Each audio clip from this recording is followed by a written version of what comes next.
Kakinada corporation కార్యాలయం వద్ద Andhra Pradesh municipal engineering workers union ఆధ్వర్యంలో ఆందోళన నిర్వహించారు. ఈ సందర్భంగా కాకినాడ అధ్యక్షులు టి శ్రీధర్ మాట్లాడుతూ మున్సిపల్ ఇంజనీరింగ్ వర్కర్స్ న్యాయపరమైన డిమాండ్లను పరిష్కరించాలని అన్నారు. విధి నిర్వహణలో ప్రాణాలు కోల్పోయిన కార్మికులకు 10 లక్షల నష్టపరిహారం అందించాలని డిమాండ్ చేశారు. ప్రభుత్వ పథకాలు అమలయ్యేలా చర్యలు తీసుకోవాలన్నారు. ఈ ఆందోళన కార్యక్రమంలో ఇంజనీరింగ్ వర్కర్స్, కార్మికులు తదితరులు పాల్గొన్నారు.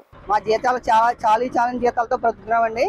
మాకు 13,000 రూపాయలు జీతాలు ఇస్తూ ఇంటికాడ సంక్షేమ పథకాలు అన్ని కూడా తీస్తారండి. అందులో ఉన్న వికలాంగులు కూడా వాళ్ళ సంక్షేమ పథకాలన్నీ కూడా తీసుకున్నారు.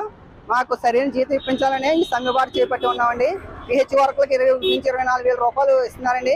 మా మున్సిపల్ కార్మికుల్లో ఇంజనీరింగ్ సెక్షన్ విభాగంలో ఒక్కరికి మాత్రమే ఏ జీతాలు పెంపుదల లేకుండా ఉన్నాయండి.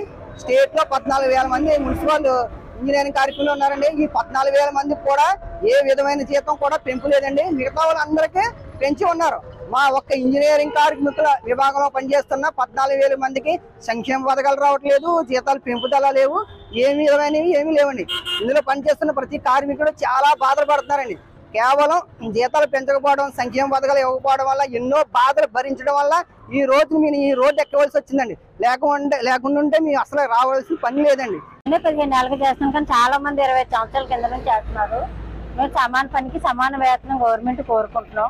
ఇప్పుడున్న ఈ 13,000 జీతం మాకి ఎటు కాకుండా ఎక్కడికెళ్ళి ఎంప్లాయ్ అని వస్తుంది. నూనె రేట్లు కానీ, ఇంటి అద్దె కానీ, కరెంటు బిల్లు కానీ, గ్యాస్ రేట్లు కానీ, అమ్మఒడి కానీ అన్ని పథకాలు తీసేశారండి. ప్రస్తుతానికి హ్యాండిక్యాప్ ఉన్న పెన్షన్లు కూడా తీసేశారు.